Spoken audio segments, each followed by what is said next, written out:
Hello friends, welcome to study कर। मैं हूं आपका दोस्त प्रभाकर।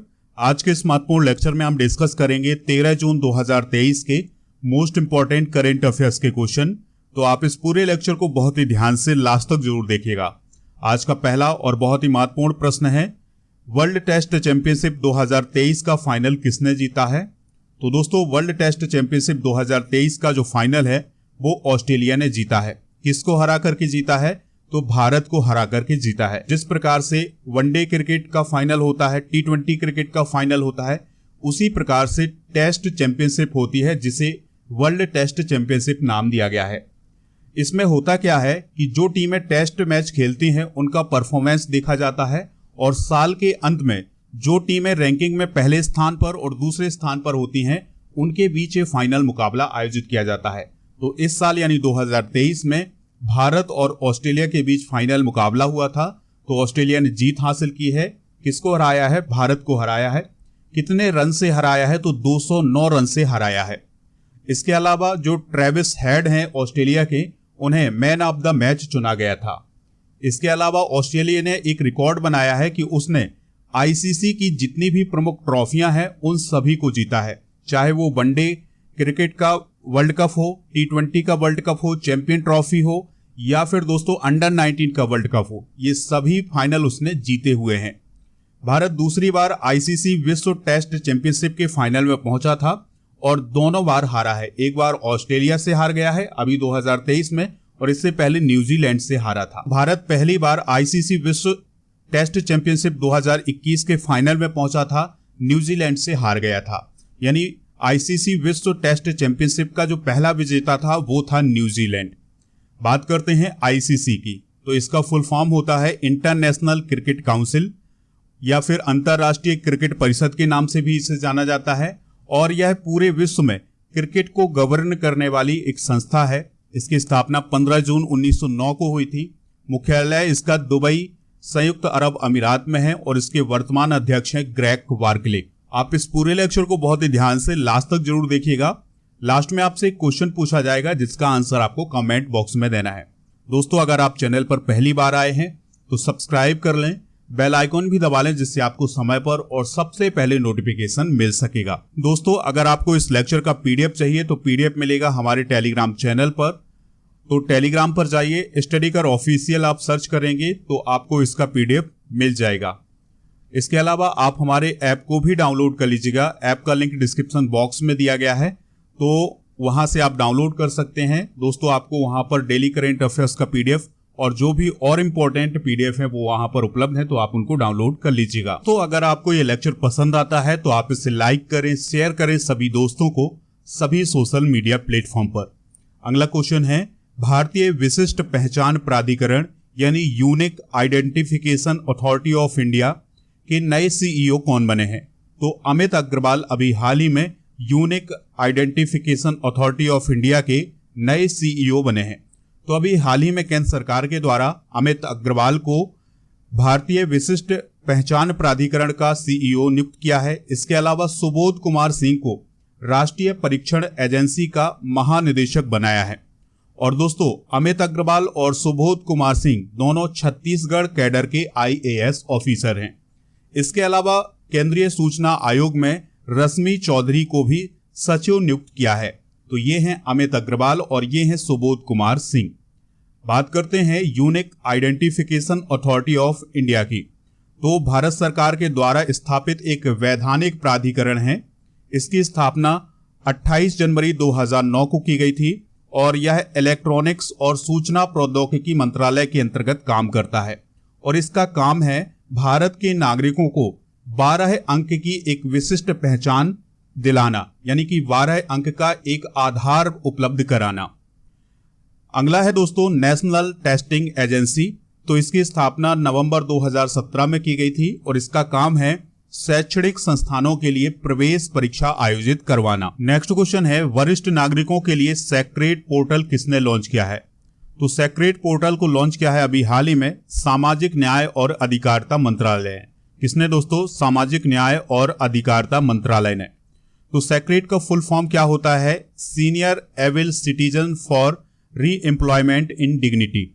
इस पोर्टल के माध्यम से क्या किया जाएगा कि जो हमारे सीनियर सिटीजन होते हैं, वरिष्ठ नागरिक होते हैं, बुजुर्ग लोग होते हैं, तो उनके लिए कुछ पदों के लिए जो निजी उद्यम होंगे उनसे जुड़ने के लिए एक फोरम, एक मंच प्रदान किया जाएगा।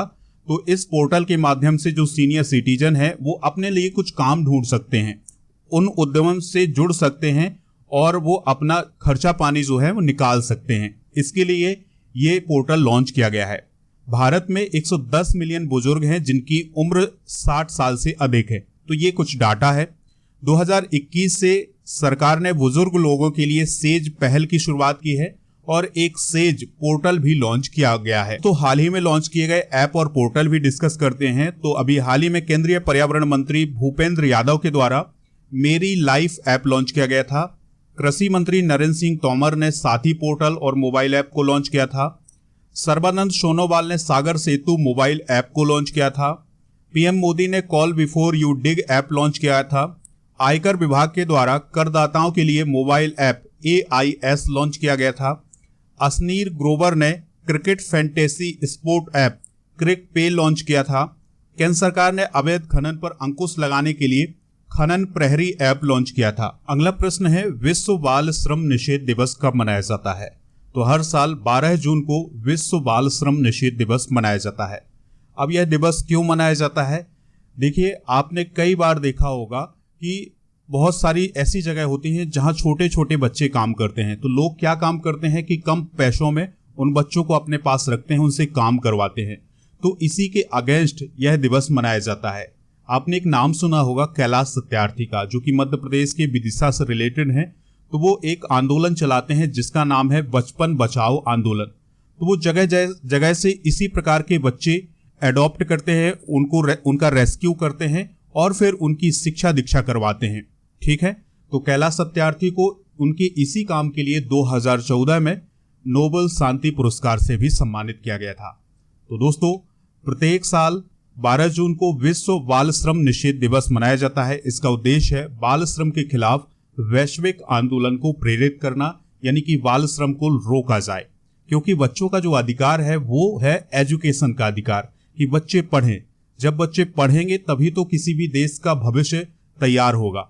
देखिए दोस्तों, 2023 की थीम भी याद रखिएगा, सभी के लिए सामाजिक न्याय और बाल श्रम का अंत।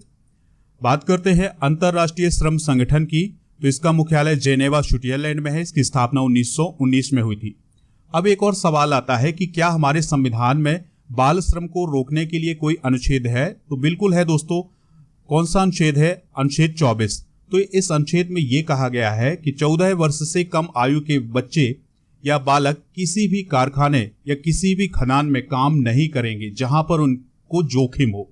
ठीक है, तो 14 साल से कम उम्र के जो बच्चे हैं वो किसी भी कारखाने में काम नहीं कर सकते हैं या फिर ऐसी जगह काम नहीं कर सकते हैं जहां पर उनके लिए जोखिम हो। ठीक है, तो ये आर्टिकल 24 में कहा गया है।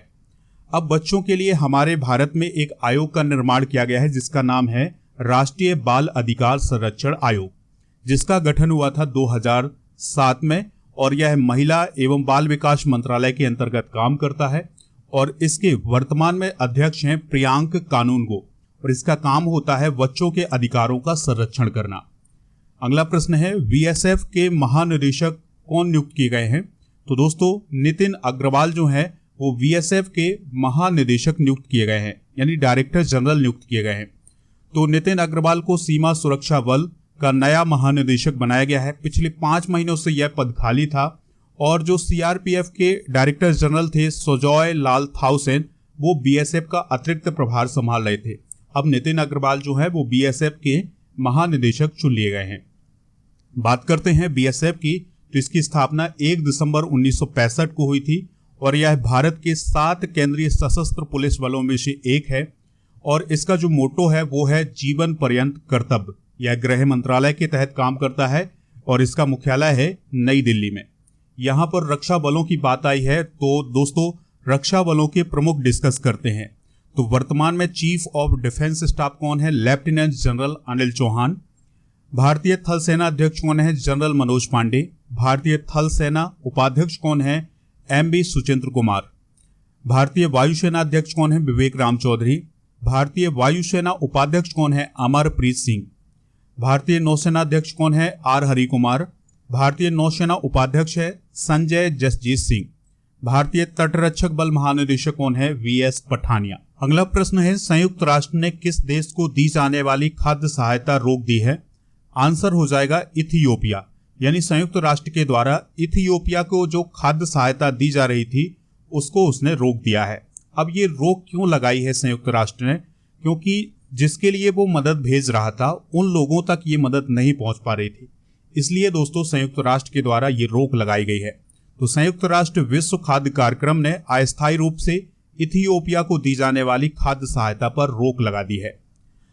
अगर हम बात करें इथियोपिया की, तो लगभग 120 मिलियन की आबादी है इथियोपिया में, और 20 मिलियन लोग ऐसे हैं जो सूखे और संघर्ष के कारण खाद्य सहायता पर निर्भर हैं। यानी जो संयुक्त राष्ट्र के द्वारा खाद्य सहायता दी जाती है उस पर निर्भर हैं। लेकिन बीच में होता क्या है कि संयुक्त राष्ट्र तो खाद्य सहायता भेज देता है, यानी फूड भेज देता है, दाल चावल ये सब भेजता है उन लोगों के लिए बीच में, लेकिन उसमें घोटाला कर दिया जाता है, उन तक वो सामग्री पहुंचती ही नहीं है। तो जब ये मामला संयुक्त राष्ट्र के सामने आया तो उसने उस पर अस्थायी रूप से रोक लगा दी है वर्तमान में। देखिए यहां पर आप इथियोपिया का मैप देख सकते हैं, किस कॉन्टिनेंट में है ये? तो ये अफ्रीका कॉन्टिनेंट में है। और एक शब्द आपने सुना होगा, हॉर्न ऑफ अफ्रीका। तो हॉर्न ऑफ अफ्रीका के अंतर्गत कितने देश आते हैं, ये क्वेश्चन आपके एग्जाम में बनता है। तो इरिट्रिया, इथियोपिया और जिबूती और सोमालिया, ये 4 देश ऐसे हैं जो हॉर्न ऑफ अफ्रीका के अंतर्गत आते हैं। अब ये हॉर्न ऑफ अफ्रीका क्या है? तो देखिए अफ्रीका महाद्वीप का जो ये हिस्सा है जिसमें ये 4 देश आते हैं, ये उठा हुआ है, एक सींग की तरह उठा हुआ है, इसलिए इसे हॉर्न ऑफ अफ्रीका कहा जाता है। इथियोपिया की राजधानी जरूर याद रखिएगा, क्या है? आदिस अबाबा है। चलिए फ्रेंड्स, बात करते हैं संयुक्त राष्ट्र विश्व खाद्य कार्यक्रम की। तो संयुक्त राष्ट्र के भीतर एक अंतर्राष्ट्रीय संगठन है और इसका काम होता है दुनिया भर में जहां पर खाद्य जरूरत हो, भोजन की जरूरत हो, वहां पर भोजन उपलब्ध कराना। यह दुनिया का सबसे बड़ा मानवतावादी संगठन है और स्कूली भोजन का अग्रणी प्रदाता है। इसकी स्थापना 1961 में हुई थी। इसका मुख्यालय रोम, इटली में है और खाद्य और कृषि संगठन और संयुक्त राष्ट्र महासभा ने WFP यानी वर्ल्ड फूड प्रोग्राम की स्थापना की थी। 2020 में इसे शांति का नोबेल पुरस्कार भी प्राप्त हुआ था। तो ये कुछ इंपॉर्टेंट पॉइंट हैं, इसे आप नोट कर सकते हैं। नेक्स्ट क्वेश्चन है, G20 देशों के सुप्रीम ऑडिट इंस्टीट्यूशंस का दूसरा शिखर सम्मेलन कहाँ शुरू हुआ है? तो ये शुरू हुआ है गोवा में। कहाँ पर दोस्तों? गोवा में। तो G20 देशों के सुप्रीम ऑडिट इंस्टीट्यूशन का दूसरा शिखर सम्मेलन 12 जून को गोवा की राजधानी पणजी में शुरू हुआ है। बात कर लेते हैं G20 की। तो G20 की स्थापना 1999 में हुई थी। इसका उद्देश्य है अंतरराष्ट्रीय वित्तीय स्थिरता और सतत आर्थिक विकास को बढ़ावा देना। देखिए आपसे क्वेश्चन में पूछा जा सकता है कि निम्नलिखित में से कौन सा देश G20 के अंतर्गत नहीं आता है, क्योंकि इस साल जितने भी एग्जाम होंगे उसमें G20 से रिलेटेड क्वेश्चन जरूर बनेंगे। तो G20 में कितने देश आते हैं? 20 देश आते हैं। देखिए G7 के जो देश हैं वो भी आते हैं, इसके अलावा रसिया और फिर अर्जेंटीना, ऑस्ट्रेलिया, ब्राजील, चाइना, यूरोपीय union, India, Indonesia, Mexico, Saudi Arabia, south Africa, south Korea और टर्की। ठीक है। और G7 में कौन कौन से देश आते हैं? Canada, France, Germany, Italy, Japan, United kingdom और यूनाइटेड स्टेट। तो ये G7 के देश, रसिया और ये सब देश मिलकर के G20 का निर्माण करते हैं। नेक्स्ट क्वेश्चन है, सिल्वियो बर्लुस्कोनी किस देश के प्रधानमंत्री थे जिनका हाल ही में निधन हो गया है? तो वह इटली के प्रधानमंत्री थे, इनका हाल ही में निधन हो गया है और यह 1994 से 2011 तक इटली के प्राइम मिनिस्टर रहे हैं और इन्हें इटली में मीडिया टाइफून के नाम से भी जाना जाता था। इन्हें 9 साल से ब्लड कैंसर था और अब इनकी मौत हो गई है। दोस्तों बात करें इटली की, तो इटली की कैपिटल क्या है? रोम है, यूरोप महाद्वीप में आता है और वर्तमान में प्राइम मिनिस्टर हैं कौन? Giorgio Meloni. हाल ही में हुए कुछ प्रमुख निधन भी डिस्कस करते हैं। तो अभी हाल ही में अभिनेता गुफी पेंटल का निधन हुआ है। दिग्गज अभिनेत्री सुलोचना लाटकर का निधन हुआ है। मलयालम अभिनेता कोलम सुधी का कार दुर्घटना में निधन हुआ है। घाना की लेखिका और नारीवादी अमा अता एडू का भी निधन हुआ है। संस्कृत की प्रख्यात विद्वान वेद कुमारी घई का निधन हुआ है और तेलुगु अभिनेता और कॉमेडियन अल्लू रमेश का भी निधन हुआ है। अगला प्रश्न है, महिला हॉकी जूनियर एशिया कप 2023 का खिताब किसने जीता है? तो ये जीता है भारत ने। तो भारत ने दक्षिण कोरिया को हरा करके महिला हॉकी जूनियर एशिया कप 2023 का खिताब जीता है। पहली बार जीता है, याद रखना है। और जो महिला हॉकी जूनियर एशिया कप है, इसका आयोजन 3 से 11 जून 2023 तक किया गया है। कहाँ किया गया था? काकामिगहारा, जापान में। कौन सा संस्करण था? 8वां संस्करण था। तो दूसरा स्थान दक्षिण कोरिया का और तीसरा स्थान जापान का रहा है। नेक्स्ट क्वेश्चन है, एप्सन इंडिया ने किसे अपना ब्रांड एम्बेसडर बनाया है? तो रश्मिका मंदाना को अभी हाल ही में एप्सन इंडिया के द्वारा अपना ब्रांड एम्बेसडर बनाया गया है। तो वो जो रश्मिका मंदाना है वो एक प्रिंटर का प्रचार करेंगी जो कि इको टैंक प्रिंटर है। तो प्रिंटर के लाभों के बारे में बताएंगे, उसके बारे में जागरूकता फैलाएंगे। चलिए दोस्तों, कल के करंट अफेयर्स को हम रिवाइज करते हैं, फिर इसके बाद जनरल नॉलेज के पिटारे को डिस्कस करेंगे और फिर लास्ट में आपसे एक क्वेश्चन पूछेंगे जिसका आंसर आपको कमेंट बॉक्स में देना है। कल का पहला क्वेश्चन था, फ्रेंच ओपन टेनिस का महिला एकल का खिताब किसने जीता है? इगा स्विटेक ने। शक्ति योजना किस राज्य में लॉन्च की गई है? कर्नाटक में। कॉनकोर के नए अध्यक्ष और प्रबंध निदेशक कौन बने हैं? संजय स्वरूप बने हैं। आर्टिफिशियल इंटेलिजेंस सुरक्षा पर पहला वैश्विक शिखर सम्मेलन कहाँ आयोजित किया जाएगा? ब्रिटेन में। किस वर्ष तक भारत की इंटरनेट अर्थव्यवस्था 1 लाख करोड़ डॉलर की हो जाएगी? 2030 तक। किस राज्य ने कुत्ते के मांस की बिक्री पर प्रतिबंध लगाने वाली अधिसूचना को रद्द किया है? नागालैंड। WHO के अनुसार किस कार्यक्रम ने सार्वजनिक स्वास्थ्य पर सकारात्मक प्रभाव डाला है? हर घर जल ने। यूनिवर्सिटीज 20 सम्मेलन का आयोजन कहाँ किया जाएगा? पुणे में किया जाएगा। प्रवासियों के लिए भारत का सबसे महंगा शहर कौन बना है? मुंबई। और किस देश ने हाइपरसोनिक मिसाइल की डेवलपमेंट का दावा किया है? ईरान ने। दोस्तों, आज के जनरल नॉलेज के पिटारे में हम हिस्ट्री के टॉपिक को आगे बढ़ाते हुए डिस्कस करेंगे। कुछ प्रमुख अभिलेख और किस शासक के द्वारा उनको बनवाया गया है ये भी डिस्कस करेंगे, जैसे हाथी गुम्फा अभिलेख कलिंग राजा खारवेल के द्वारा, जूनागढ़ अभिलेख रुद्र दामन के द्वारा, नासिक अभिलेख गौतमी वलसरी के द्वारा, प्रयाग स्तंभ लेख समुद्रगुप्त के द्वारा, मंदसौर अभिलेख मालवा नरेश यशो बर्मन के द्वारा, ऐहोल अभिलेख पुलिकेशन द्वितीय के द्वारा, ग्वालियर अभिलेख प्रतिहार नरेश भोज के द्वारा, भितरी तथा जूनागढ़ अभिलेख स्कंदगुप्त के द्वारा और देवपाड़ा अभिलेख बंगाल शासक विजय सेन के द्वारा बनवाए गए थे। दोस्तों, आपके लिए एक इन्फॉर्मेशन है, हमने कल एक वीडियो अपलोड किया है चैनल पर और वो है करंट अफेयर्स 2023 से संबंधित 30 प्रश्नों का, जिसमें हमने जनवरी 2023 से जून 2023 तक के 30 प्रश्नों को डिस्कस किया हुआ है। तो ये इंपॉर्टेंट है आपके एग्जाम के पॉइंट ऑफ व्यू से, तो आप इन्हें नोट जरूर कर लीजिएगा। इस वीडियो का लिंक डिस्क्रिप्शन में मिल जाएगा या फिर आप चैनल पर विजिट करेंगे तो ये वीडियो मिल जाएगा, तो आप इस वीडियो को जरूर देखिएगा। कल के अगर हम आंसर की बात करें तो कल का जो आंसर था वो था कर्नाटका। तो सभी लोगों ने इसका आंसर बहुत ही अच्छे तरीके से दिया है। इसी प्रकार से हमें उम्मीद थी कि आप सभी लोग इसी प्रकार से आंसर देंगे। तो दोस्तों, आज आपसे क्वेश्चन पूछा जा रहा है जिसका आंसर आपको कमेंट बॉक्स में देना है। वर्ल्ड टेस्ट चैंपियनशिप 2023 का फाइनल किसने जीता है? तो जो भी इसका राइट आंसर हो कमेंट बॉक्स में जरूर बताइएगा, हमें इंतजार रहेगा आपके आंसर का। जय हिंद, वंदे मातरम।